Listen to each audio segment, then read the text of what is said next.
Shannon, welcome to the Soul Collective podcast. Thank you so much for joining us. Oh, I'm so happy to be here with you today. Thank you for having me. Yes, so you are the best-selling author of 5 books, including Adventures for Your Soul, The Self-Love Experiment, and Joy Seeker. And you're an international coach and retreat leader and inspirational speaker, all of the things. And I'm so excited to really dive into your journey. But I want to first ask you, what does joy mean to you? Such a beautiful question. Joy to me is authenticity. It's something that is available to all of us. It is really an experience of life. Joy is our birthright. You know, just kind of mentioning the word joy, I think a lot of us replace joy with happiness. And so many times we think we're looking for happy. And happiness is a feeling that can go away, as you know, in my journey, and you've seen in some of the books with I used to be really depressed and I was trying so hard to be happy.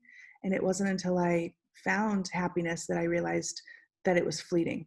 And the real experience we're all looking for is a more joyful experience. And so it's more of a state of being. I love that. And I really want to dive into that because I do agree with you. I feel like we're on this journey where it's kind of, we're conditioned to believe like the next thing will bring us happiness. You know, if I just do one more thing, then I'll be happy. Then I'll allow myself to feel that happiness, and we're kind of conditioned to check all the boxes. And I know that's been a part of your journey. So I want to ask you, like, how did you start to decondition and deprogram yourself to be striving to check all those boxes? I think the biggest situation for me, I call them pivotal moments. And we all have pivotal moments in our life. And the pivotal moment is that kind of come to your knees. Life is not going nearly as well as I hoped. And I've been trying really hard to control my situation in some way, whether for me, it looked like a drug addiction and an eating disorder, and it turned into corporate burnout and a diagnosis with clinical depression. And that was a pivotal moment for me because I hit my knees on the floor and said, I can't keep living this life that the world wants to live. I have to be true to myself. And my inner voice said, Shannon, follow your heart. And my inner voice was my guide that I hadn't listened to before. And that was a turning point for me because up until that point, I was looking for happiness outside of myself. And I think so many of us are. We live in a society that's like, go, go, go, go, go, push, push, push, push, keep going.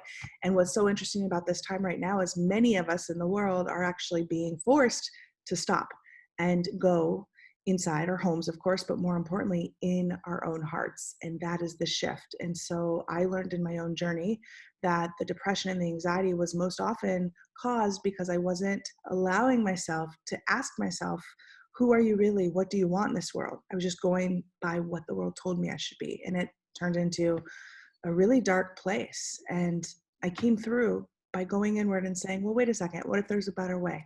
And that turned into me leaving corporate and writing the books that I do today and coaching and literally turning my life around by choosing to be authentic in my own heart.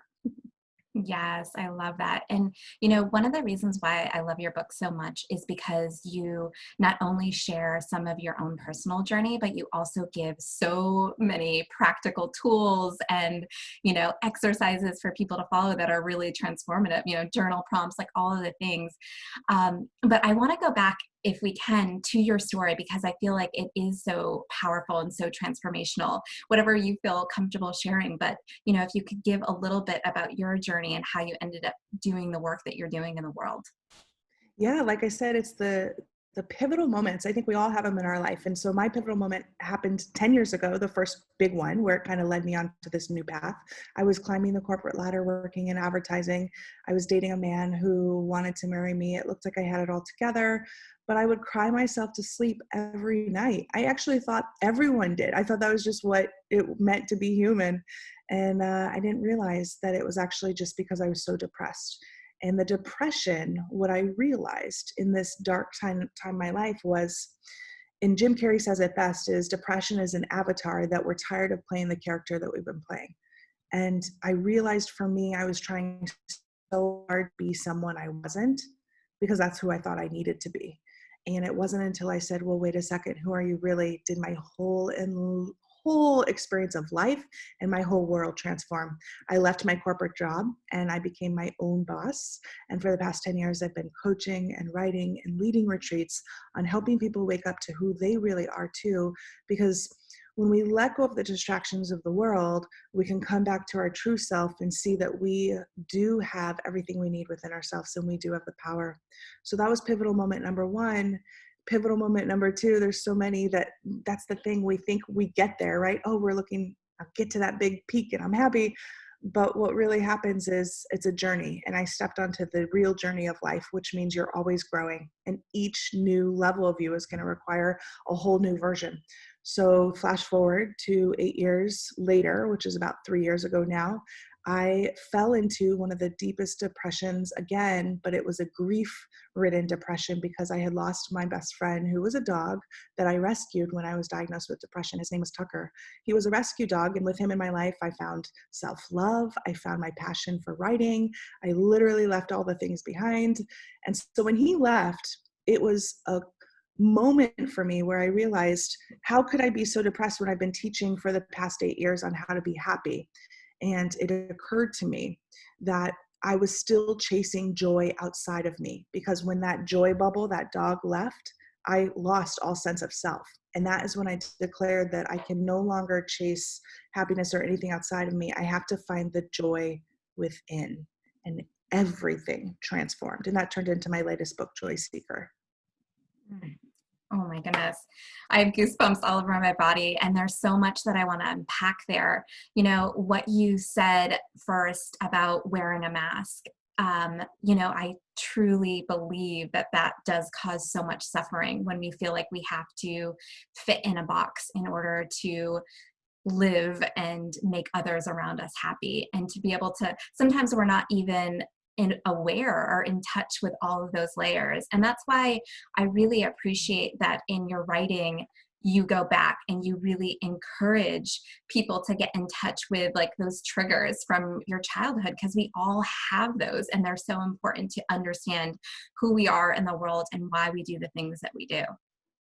Absolutely. And I think it's something that we hear a lot in the personal growth community, which is kind of like spiritual bypassing, or like you do the work. And what I hear so much from life coaching clients is, okay, I'm doing the work, but the real work is the inner work. We can journal and meditate, and that's wonderful.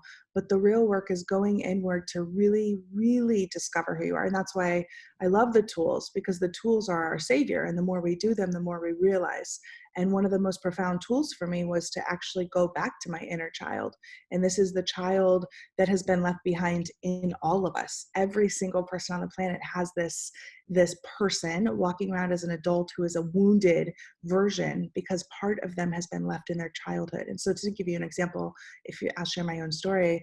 And I discovered this through deep meditation, working with shamans, and just being dedicated to feeling better. I wanted so much to feel better in my life and free myself from past pains, that it became non-negotiable for me that I'm gonna do this inner work. And it was the most rewarding thing ever. So for me specifically, there's a lot of different moments, and I share them in my books, but one specific here is, you can see in your own life, and anybody listening, apply this to your life. And if you have a belief that you've been carrying around in your life, how are things unfolding in your life? Because we get what we focus on. And so often I would focus on how I always felt like I was not fitting in. Even if I was in a very social situation, I had tons of friends and family around me, I never felt like I belonged. I always felt like I was on the outside looking in. I never felt loved, no matter how much love. You can imagine how that turned into toxic relationships when men were trying to love me and I couldn't feel the love. And I always felt like I was trying to get there, like I couldn't get to the next place in my life. Come to find out that as a child, you identify the belief that you have. So my belief was, I'm unlovable, I'm off track, I'm behind, I don't fit in. And you go back to your childhood, and most often it's between like age 3 and 5. But when I did this kind of meditation, and I take people through this in the Joy Seeker book, but I went back to the very first day of my life. I had no idea. The very first day of my life, I was born 3 months premature. 3 months.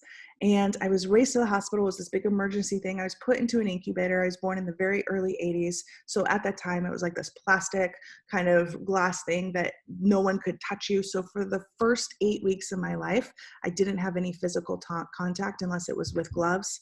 There was all these IVs in me. My heart, I was 3 pounds when I was born. It was this very traumatic situation, but I didn't know. You know, you're a baby, you don't remember this. However, everything that happens to us is stored in our body, everything. And we store it, whether it's an emotional, and this was trauma. And this trauma, I remember in this deep meditation that I did with this shaman, I went back to the moment as a little child where I looked out and I saw the doctor and I saw my mom talking to the doctor. And I wondered, why are they out there and why am I in here? Something must be wrong with me. Day one of my life, I created a belief that something's wrong with me. I'm off track and something, clearly I don't belong here. And then what happens is your ego, your fear comes in to try to protect you and say, we don't ever want you to feel this way again. So we're going to create a belief so you don't have to feel this way. And then we go through our life, right? Creating this. And so if we all think about moments, it doesn't have to be when you were a baby. Some of you who are premature may be realizing like, oh, wow, that's true for me too. But the very first time I did this exercise, I went back to a time when I was 12. And you keep saying, okay, when's the first time I felt this way? When's the first time I felt alone? Keep going back. So that was a profound experience for me because as soon as I saw that, adult me went in the visualization, right? It's all up in your mind and created. I hugged little me. I shattered the glass box, picked her up, and I connected back. And so what you're doing is you're merging your inner self, your child that is wounded. She or he needs you as an adult. You're connecting back to your true self, your soul. I love that so much, and, we all have something or multiple things. And, it's so funny because, like, for many years of my life, like, I didn't really remember a lot of aspects of my childhood. And I kind of looked at as, oh, it's a good thing. I know that, there was a lot of trauma there, but we're good. Like, we don't really remember all the details and stuff like that. And you just realize that it is stored somewhere. Like you said, it's in the body, it's in the subconscious. All those things are going to come up sooner or later. So we might as well do the work. We might as well look at them. And I love that the exercise is to go back and really reconnect to your younger self and, do reparenting like you talk about. And so what is like the me matters list? The Me Matters list is one of my favorite tools. I just pulled it out this morning. So I talk about this in the self-love experiment. It's interesting because self-love is the foundation for everything. And that's what I discovered in my own journey. And the Me Matters list is a list that we create that are basically non-negotiables for you. And it is, I went through this period where I was really depressed, and then I overcame depression and I found my happy and I started writing about happiness. But then I got to a place in my journey where I realized, oh my gosh, how can you be happy if you can't even look in the mirror and say something nice about yourself? And I needed self-love. So self-love became the foundation for all the work that I do. And the number one tool was the Me Matters list. And the Me Matters list is a tool that includes the things that bring you joy. And you ask yourself, when do I feel like my best self? What am I doing? Who am I with? When do I feel the most cared for? When do I feel the most nurtured? And you literally just write down a list and you list out all the times you feel good. Now, a lot of times it doesn't have to be anything that you spend money on. It's not like I'm going to go to Paris and eat cheese, that's fun, but it's like a bubble bath, a nature walk, cuddling with your little furry friends or your children, reading a really good book, journaling, painting, cooking. It's these things, that the simple things that so often we forget. And so you look at this list, and the goal is to add the Me Matters list into your everyday. So you're putting self-love. Now, it's not everything on the list by any means. It's kind of like a pick and choose what feels good for today. So some days you may take a bath, other days you may do more journaling or meditating. What's on your Me Matters list? Oh, that's a great question. Like, for me personally, yeah, Yeah. yeah. I mean, walks outside in nature, meditating, dancing, journaling. Yes, me too. All those. I love those. And so when you do it, don't you just feel so alive and so connected to your true self, and like it's your spirit comes alive and you feel more abundant and joyful, and just self-love is present. Yes, I totally agree. And Going back though, there was a time when the concept of self-love was so elusive to me. And even though I was reading all the books and I was doing all the things, it's still a gradual work in progress, and sometimes like we don't even see the shift. We're like doing the mirror work and we're doing the journaling and we're doing all the things. And then it's like, oh gosh, like I've really come to develop this deep love and compassion. Has that been your experience as well? Or is there anything, specifically that really, allowed you to step into that? Well, absolutely. Self love is the process of life, which means we're always growing and learning more about ourselves and growing more into our self love. If you think about it, it's kind of like, so to speak, it's kind of like climbing a mountain, right? And I talk about this in the book, Self Love Experiment, what self love feels like, because there was a moment where I really felt that pure bliss. And it felt like climbing this mountain and then falling back, but feeling like you're protected and cared for, and clouds catch you, and that surrender, because that's really what it is. Self-love is a purpose in the form of you declaring I matter. And in my own journey, I realized I have a very big heart, as many people, all of us here, we want to help the world, we want to help each other, we care, we're empaths. And for me, I got to a place where I realized that by loving myself, I'm actually helping the planet. And this fueled me. It's almost like I got a fire lit under my butt and just kept going, because it was like one less person hurting, one less person in pain, one less person putting hate out into the world at herself is a profound difference in the world. So I became really steadfast on focusing on saving myself so I could help the world. And it worked. Yeah, I love that. That's so true because, if you are an empath, you're, if whatever motivates you, and it's so true, we can change the world by changing ourselves. Everything starts Yes, with exactly. our own energy. Yes. And you brought up the point though, because self-love was something that was so elusive for me too. And it was this I even start out the book talking about how, so many of us feel like it's selfish. And as a lot of times in our world, it's because it tells you that the world wants you to kind of keep over giving and sacrificing yourself so you can be depleted and not take care of yourself. We live in a system that really prides on go, go, go, push, push, push. But self-love is nurturing. Self-love is care. And if you think about it, self-love is really your spirit. You have your spirit and you have your ego. And your ego is fear. And your ego is the human part, the part that's going to try to protect you. But your spirit knows that you are love. Your spirit knows that you are light. And so your spirit is self-love. And so it's just about identifying with your spirit more. Whether wherever you are, it's not even a religious thing or a spirituality thing. It's just kind of the law of the universe that we are connected to ourselves with love. Yeah, that's so true because a lot of times, like you said, when you're in the do and the go, you're in your head. You're kind of in this fight or flight. And to connect with the soul and the heart, you need space. You need to feel safe in order to do that. It- Yes. Yeah. yeah. I'm so glad you brought that up, because I think that it's really an important distinction. And it's one of the most beautiful blessings and gifts that I think humanity is being given right now with everything that's going on in the world. And I know we get what we focus on, and there's a lot of craziness, but I think that we are giving a chance to catch ourselves in this time of stillness. We reconnect with ourselves and we can ask ourselves, well, who am I really? Who do I want to be? Who am I going to be when we get through this? And it's about bringing more love to each situation as we move forward.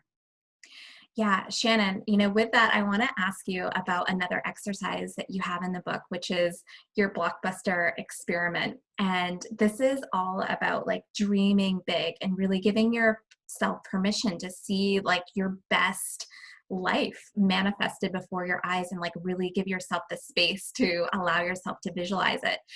I see a lot of people and I talk to people regularly that have a dream and then they'll immediately downplay it. They'll be like, oh, I want to start a podcast, but like, I don't really know what to say.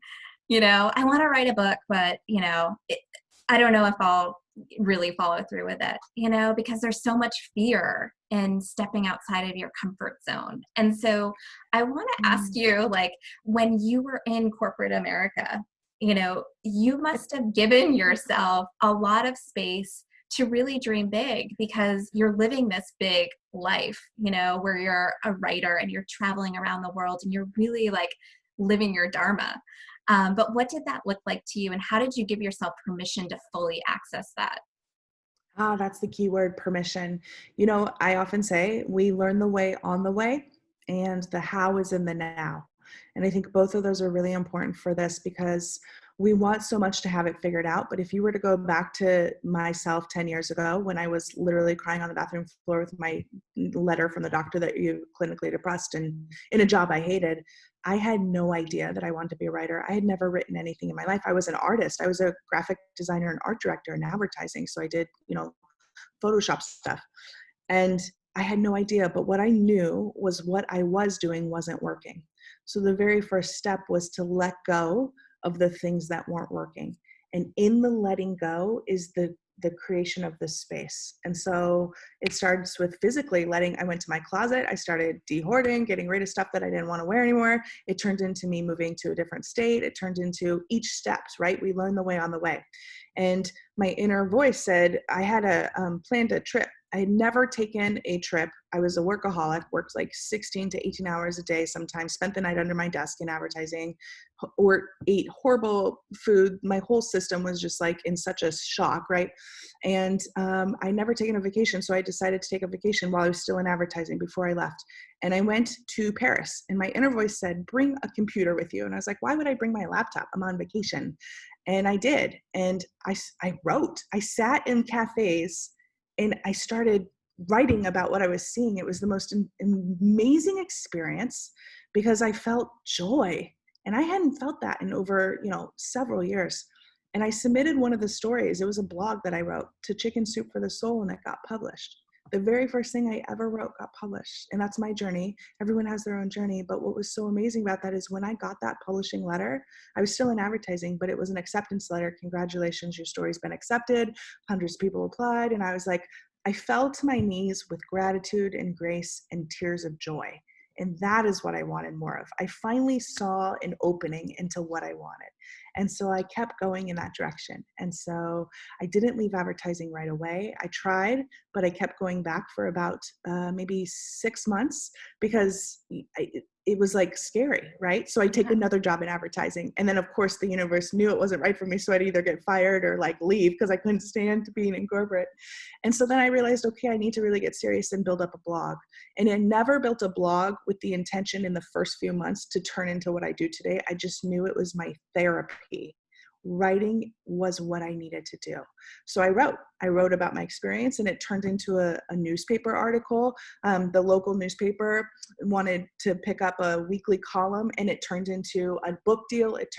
So the more I kept honoring my joy, and the more fulfilling life became. And I say a lot in the books, in Joy Seeker, I talk about when you follow your heart, you are always provided for.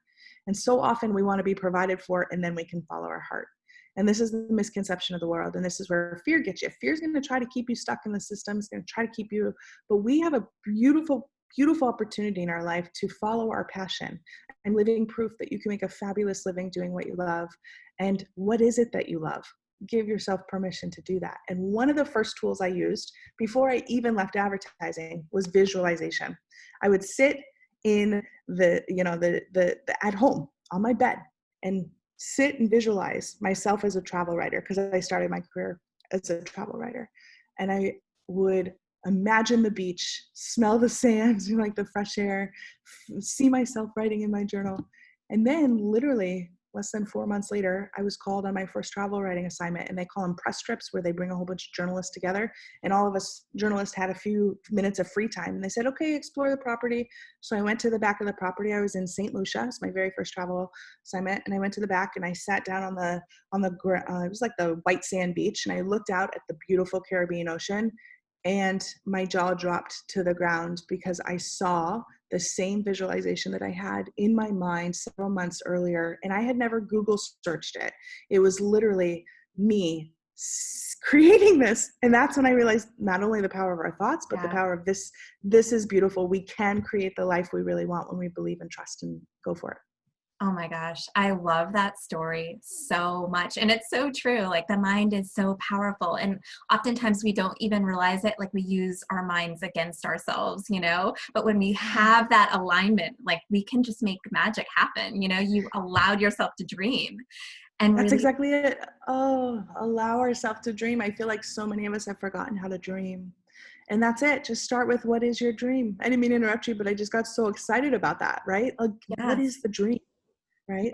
Yes, yes, exactly. And also too, you know, a couple of the things that you hit on in that story was just the fact that, you know, magic doesn't happen from like this linear prescriptive formula. You know, you just allowed yourself to be open to like following your joy, like you said, you know, and I also think this is, yeah, yeah, go ahead. and I you was know, just so excited. I know. You know, and it's also true that like when we're off track, the universe will show us that as well. And it's kind of like when we, and I've done this too, is like, oh, I want to take a leap out of corporate America, but I'm going to just like find another job to get into that's a sort of a safety net because I'm scared to like really take that leap of what I want to do.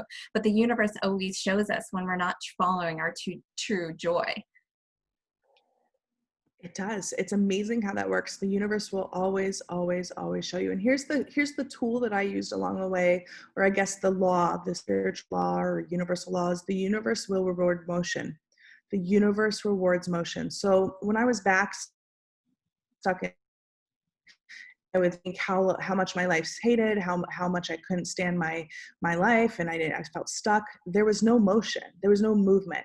But I took a job, or I mean, I'm sorry, I took a trip to Paris. Motion, and my inner voice said, "Hey, guess what? Maybe bring a computer." So it's a combination of listening to your inner voice, which is your soul, your higher self talking to you, your guides, whatever you want to think about. But it's your heart, it's your future self. And what started guiding me to is another tool is your future self. Because when I was Shannon want? Who is she? And now I'm living who future Shannon is. I'm living the life that I set out to create, which is working from anywhere, being location independent, writing books for a living, helping, and just being in joy of the joy of being alive. And so I think there's a powerful experience when you can say, well, what does future self, the one who's made it past this situation, the one who's overcome this setback, the one who is literally happier than she ever thought possible or healthier than he's ever been. Who is he and how can I get there and what message does he have for me? And this is the number one question I ask people when they sign up, when we start working together in my coaching process or in my retreats is what message does your future self have for you? And almost every single time it's go for it. You got this. You are more capable than you ever thought or something along the lines of that. Yes, I love that. You know, I feel like a lot of times the thing that's holding us back is this identity that we have, and we need to let go of that past version of ourselves, you know, but it can be so tricky to do that. Do you have any advice on how to let that go and really construct a new reality? Yeah, so often we are living for other people and for what the world thinks we should. That's what I did for so many years and it's not working. It's not working. It's causing depression, it's causing all kinds of health issues, it's causing everything in our life that is not working is usually caused back to that. And so one of the very first things we can do is just ask yourself, well, what brings me joy? That's it. What brings me joy? So often, I sat down to write Joy Seeker, and I the very first thing that came to me is Joy sat me down and it's time to talk. We miss you. And I, was going through this life and living by expectations of others. And so you start with the simple things and then you start with gratitude, right? The most important thing I did in my whole journey, the most important thing was gratitude. Because I remember crying daily on the bathroom floor, being addicted to drugs and having this dark experience with eating disorders. It wasn't until I would wake up in the morning with a little bit of hope and I started to focus on gratitude of what is going well instead of focusing so much on what wasn't going well. And so moment by moment, day by day, I would pick things. I'm thankful for this boss who I don't understand, who's making my life really hard, but I'm thankful because I know there's a lesson here. I'm thankful for the money I am making because I'm trying to save as much as I can for whatever the next chapter is. I don't know yet, but I'm doing my part. I'm thankful for this nice person who is, nice, blah, blah, blah. You go on and on.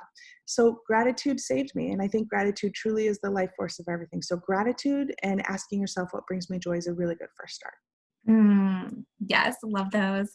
You write about comparison as well. And this is something that I see so much. And I've seen it in myself. I think that we're conditioned to believe that we live in a competitive society, which is just a paradigm. We're like Darwin's survival of the fittest. Like we're taught to look at other people's feeds and lives and compare ourselves, and it robs us so much joy. Yeah, this is one of my favorite topics, and it's one of the biggest joy busters, if you will, that blocks us from joy and self-love is comparison. And I fell into it for several years of my career too. I would focus so much on what other authors were doing. And if I had a book that came out another time an author did and they were on, Oprah, Good Morning America, I'd be like, well, what's wrong with me? That's what happens. And so social media has created this culture where we almost compare ourselves without even realizing we're doing it. And I think you can use social media in a good way by focusing on the joy and connection and the positive messages coming out, but catch yourself. And I think we're starting to wake up to that. I think a lot of times we're starting to realize that it's not always serving us, and sometimes unplugging can be really good. What I learned with comparison and in the own journey, and I think anyone listening, is we have to recognize that we live in a world that thrives on separation. And it's not our world. It's the world that's being presented to us through the media. It's the world that's being presented to us through power structures and behind the scenes. And so us, humanity, you and me, empaths, light workers, people, every single person truly wants unity. We don't want more. We truly want to be connected. We truly want to be alive on the planet in harmony, right? I know that's what we want because that is what it means to be human. And so what's happening is when you look outside of yourself out in the world, it will tell you to separate my politician, no, my politician, my type of music, not this. It's like my religious beliefs, and if you don't believe what I believe, it's wrong. And so there's this push pull, push pull. The most important thing we can do is come together in our differences, and realize that contrast can bring us clarity, and that someone has a different view doesn't make you bad, right, or wrong. But this comes back to comparison, because you can catch yourself each day with how often you're judging someone else, because that's a form of comparison. Whether you're judging a politician you don't like, or whether you're judging someone on social media for what they posted, or judging yourself for not being good enough. And what we do is we catch it, and in catching it, you've already distinguished it. Because so often we go through and we think that that is the truth. We think that we're not good enough, or we think that we are righteous. Do you get what I mean by that? And so the number one thing is to catch it. And when you catch it, you return inward. Inward knows that you are on your own journey, and everyone is beautiful and purposeful in this world. Everyone has their own role to play. And so one of the things that helped me in my journey of comparison was when I saw other people doing what I wanted, and it made me feel like I wasn't far enough along in my career. I said, thank you for showing me what's possible. Someone who hit the New York Times bestseller list before their book even came out, thank you for showing me what's possible, And it becomes this gratitude practice of really being connected, right? It's unity versus separation. Yeah, I have goosebumps all over. I think that's so true, because if we want something, it's on its way. It's like in the quantum field. It is a reality that exists, and just recognizing it more and being grateful for that in others allows us to get to that reality faster. That's You have exactly it. yeah. You have a quote by Albert Einstein in your book, that the most important decision we make is whether we believe we live in a friendly or a hostile universe, which I think is so important, especially right now. Like we could get easily caught in the victim thinking and the thinking that everything is happening to me instead of for me. So what are some ways that you have been able to get really grounded with everything that's happening in the world right now? Yeah, it's interesting because what's happening in the world right now is happening to all of us. Every single person's being affected just about on the whole planet. but every single person is having their own experience, and everybody is relating to it differently. And I think that that is a testament to really the reality that we are all on our own journey, yet we're all here together. So this is important because when we look outside of ourselves, we will always feel off. We will feel as if something's missing. And we're starting to see, if you look outside of yourself, that there's things that are being presented to you, but it's not until you go inward to say, well, wait a second, is that true for me? Wait a second, is that really something that I want to experience? Because there's a lot of crazy going on out in the world. But I started to think about it, and I was working with my coaching clients, and I realized over a couple of weeks that yes, there's a lot of fear being projected perhaps on the news, and there's a lot of people who are experiencing a lot of this crazy. But within my own experience, the people were using this time for great awakening. People were using this time to go deeper within themselves. And I noticed that so much joy and compassion, smiles at neighbors, people I never even knew before. I know my neighbors now, and I started to focus on the good that was coming out of it. And that's the key. We will always get what we focus on. And so you get to participate in this world the way you choose that you want to play the game, if you will. And we get to choose, do we want to be hooked in to the vibration of negativity, of news, of drama, of death? Or do we want to look at the solution and look at all of the recovered rates, look at how people are coming together in humanity and coming together to support each other and looking for solutions, and also looking for the bigger picture of what this is leading us to and coming together in your own heart? And I'm choosing that route. And so I've stayed very grounded through this. One of my favorite tools is actual grounding, which is to put your bare feet on earth. I have such a deep respect for Mother Earth, more so than ever. I've always loved nature, but now I really I commune with her and I talk with her and meditate and hang out with her. I go for walks and just say, thank you for doing your best to take care of us. You're doing an amazing job. And so earthing is really good, but also I think what we have to focus on is what we're allowing. Where are we giving our attention to? And if you really think about Dolores Canyon actually says, if you think about it, yes, there's good stuff going on in the world, but in your world, your specific world today, is it affecting you? Like, where has Source put you? Where has God put you? Are you being asked right now to show up in your life, right? And I think if we look at it that way, then we can see that we're very blessed, many of us. If you have a chance to listen to this podcast, then you're blessed. You have things to be grateful for, because there's many people who are not in that position. And so you focus on you instead of focusing on so much that's not going well. Yes. So much yes to all of that. And, it's interesting because both you and I have a background in marketing and advertising. And I think just, you mentioned something about the news and the media. And I truly believe there's just no such thing as unbiased news or media, and it's just a reality that it can be so powerful and addictive, and so I think it's And so they know that, right? Yeah. Mm-hmm. absolutely. Yeah, absolutely. And so sometimes, like you said, it's just so important to realize what we're giving our energy to. It's so true. And also think about how well you feel. Here's an interesting story. So I started to think, I don't really watch the news, but I was paying attention to it to see what the kind of collective was. And of course it's fear. And you're right. Right now it's very biased. And I think if we really start doing just a little bit of research and a little bit of understanding, we can see that what's being presented to us might be different. But what we can really understand is, how do you feel?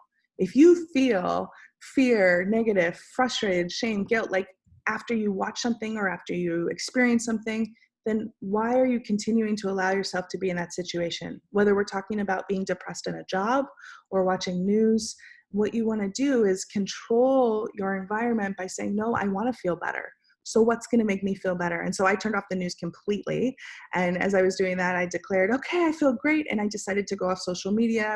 I would maybe post positive things, but I wouldn't so much scroll or look at stuff, because the news slips in there too. And then guess what? So I declared, this was just a couple of weeks ago, just actually earlier this week. And then so I was like, okay, I'm news free and social media. This is great. I feel good. I'm positive. I'm practicing the tools, law of attraction, right? And then my aunt had emailed me a direct news story. And then another friend texted me. And so I was like, no, universe. I said no. And so sometimes we have to be really clear with the universe too. And I was talking to another friend. She's like, oh, you got to be more clear. You have to say no. And that's about boundaries. And I said, please don't send me news right now. I'm really good with just, not paying attention.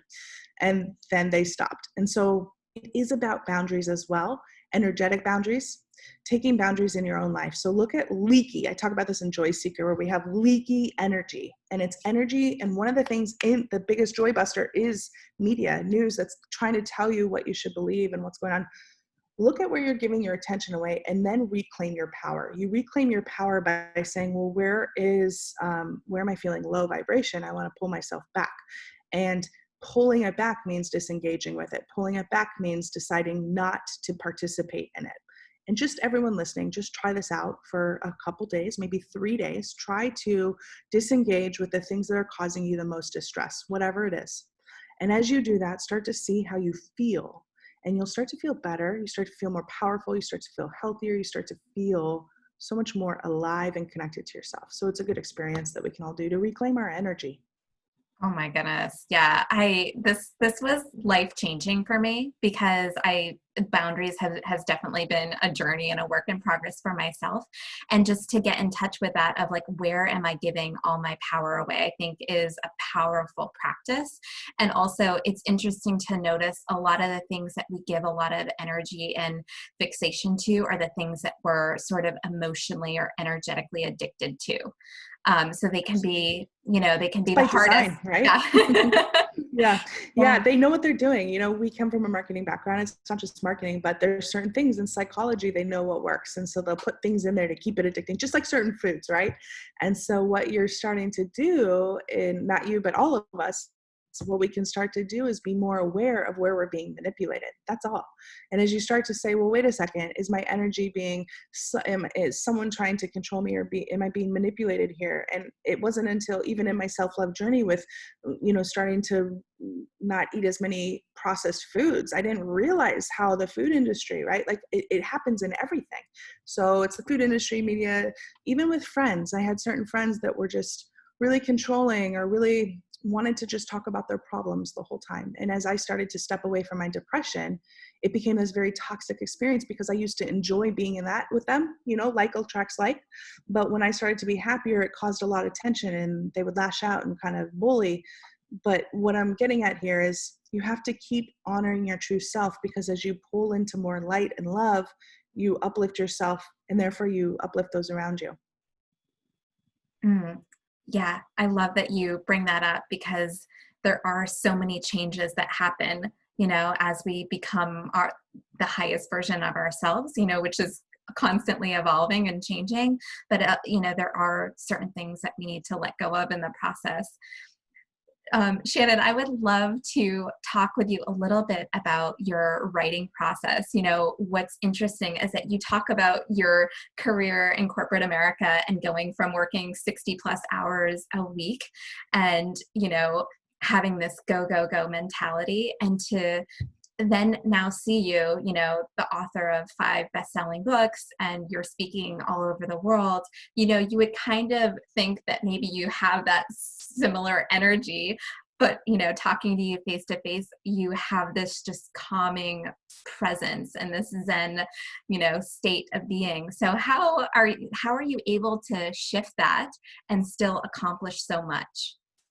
Yeah, I think it's interesting, because once I stepped into my purpose and my passion, really it's the passion, because I feel our purpose is to live more on purpose. We try so hard to find our purpose. I don't think my purpose is writing, it's my passion, and it has turned into a purpose for me. But I don't feel I work a day in my life. I don't. And some of the people who love what they do so much will work so much, but my work doesn't feel like work. So that's one. But number two is I have done so much work. And as you see with each book, it kind of turns into this evolution, right? The first one's Find Your Happy. And then it's Adventures for Soul. And then it's then you find self-love. And then what happens when you find self-love? Then it's joy. Well, my whole next book that I'm working on, and I sold a card deck. There's going to be an Oracle card deck. It's called Unshakable Inner Peace. Yes. And so it's like I'm living what I'm writing about right now. And that's what happens every time I do a book. I tend to write about what I need to learn. And I'm writing about unshakable inner peace during the most turbulent time, really probably on the planet Earth ever, unless you're a dinosaur and went through the ice age, So I think we're just going through such a turbulent time that it's a calling for me. And so it doesn't feel like work, but what I have found is balance. And there's so much joy in the work. But my writing process specifically is I love to write so much that I can't not do it, whether it's an article for a magazine. And right now I'm writing a card deck and a book. So it's very fruitful for me. And that's why you see so much and hear so much Zen, because I'm in the flow. I'm doing what I absolutely love. And how we know is I got to a point in my career where I really was, there was about 3 years, 4 years in, I had just started making money full time as a writer. I left my freelance jobs and was like coaching and writing fully. For the first year, it was hustle, hustle, hustle. I would cancel social appointments. I didn't date because I was like, I got to build my business. I'm doing this. It was intense. And I think a lot of entrepreneurs go through that.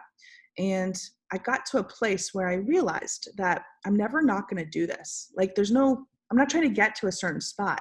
I'm always going to write because it's what I have to do for my own self-love and sanity. And whether there's readers or not, I have no control over that. So I don't have to work so hard to try to prove myself to the world. I just have to enjoy myself in this world. And that shift changed everything for me. I let go of the expectation. When I launch books now, I'm no longer attached to the numbers, and I enjoy the process so much more. So the inner Zen and the inner peace really comes from a relaxed focus, knowing that there is no there to get to.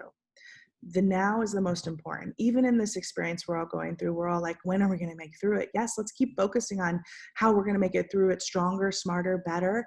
But let's focus on right now and what we can do to really make the most of this moment. That's the change for me. Oh, I love that so much. What great advice. And I'm just so curious, do you have any, tools or hacks to get yourself more in the flow state, or if you ever come up against creative blocks? So I don't actually believe in writer's block because I find, and I have a author mentorship program. I work with authors who want to put books out in the world. And a lot of times they ask first and foremost, I have writer's block. And then what we always find out, and what I realize is that in my own journey, there's not a writer's block, because what it is an integration time. So a lot of times you're going through and learning and experiencing what it is you need to be teaching or writing about next.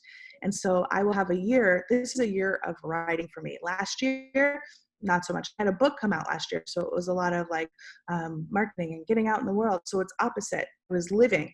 And there's a time, I call it season of your soul, really. And so if anyone's feeling writing block and they feel like they absolutely have to, a lot of times it's because they're writing for other people or an audience, or they're thinking of how it should look. This is how I need to do it in order to get a book deal. This is how I need to do it in order to be a lot of likes on my blog or my Instagram post, right? And we're looking outside of us again. Every single time when we return to ourself, and this is why for me, all of my books, I write for myself first. I have some author friends who literally will go to their PR people or their marketing company and say, tell me what to write so I can be really popular. And they will do it. And that's great.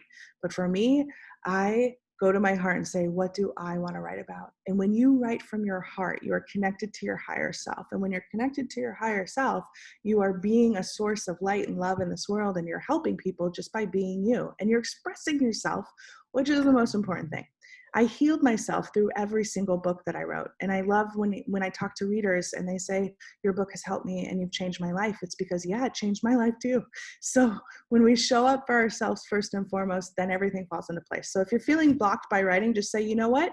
Maybe it's not time to write. And when it is time, I wrote one of my books in like 2 weeks. It just, because it was time to write it. That was Find Your Wow. Happy Daily Mantras. Well, it was 4 weeks, including the editing, but it came out so fast that I was like, I can't keep up. And it took like 3 years before to not write on that. And so when it's time, things happen fast. Wow. Well, for all writers out there listening, that is so inspiring and such good advice. You think it's going to take years and years, which I'm sure at some instances it does. But I think being in that channeled flow state and letting Yeah. things integrate, that's such good advice.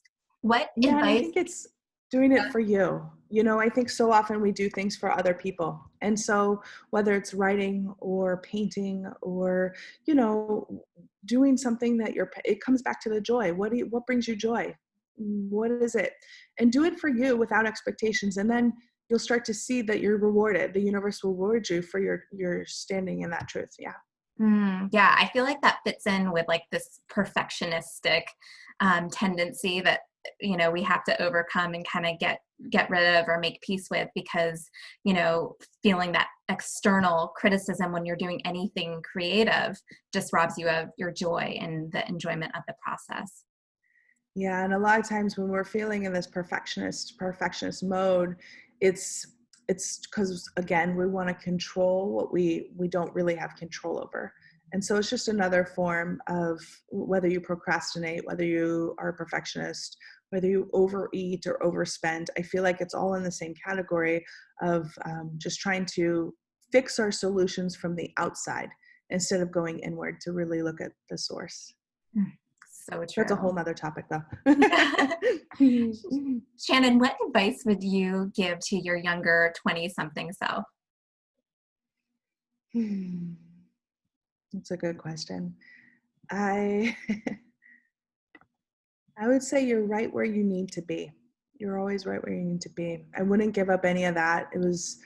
It helped me get to where I am. And if you were to visit me in 10 years from now too, I would say you're absolutely right where you need to be. Every single step of our journey, every step, even if we feel off track behind, and I felt off track and behind, I was in such a dark place. But if I knew then that it would turn into I live now, I would hold on and say, I'm going to keep going. This is going to be an amazing life. And we get to create that every year, every day of our life. So you're right where you need to be. It's all in divine timing. Shannon, I love you, and I am just I so love you. grateful for this time together. Where can people go to connect with you? Yes, so my website is playwiththeworld.com, and you can get a free inner peace meditation if you want to feel more zen and connect to yourself on there. And my social media, I'm always kind of on there sharing positive tips and tools on Shannon Kaiser Writes, WRITES, for my author page on Facebook and Instagram. And my books, of course, available at bookstores that are many closed right now, but on Amazon. And my audiobook is also available for $3.99 right now, depending when this comes out. So that's exciting. Amazing. We'll link to all of those. Thank you so much for bringing so much joy and happiness and love and peace to the world. Thank you. It's been such a joy and honor to be here with you.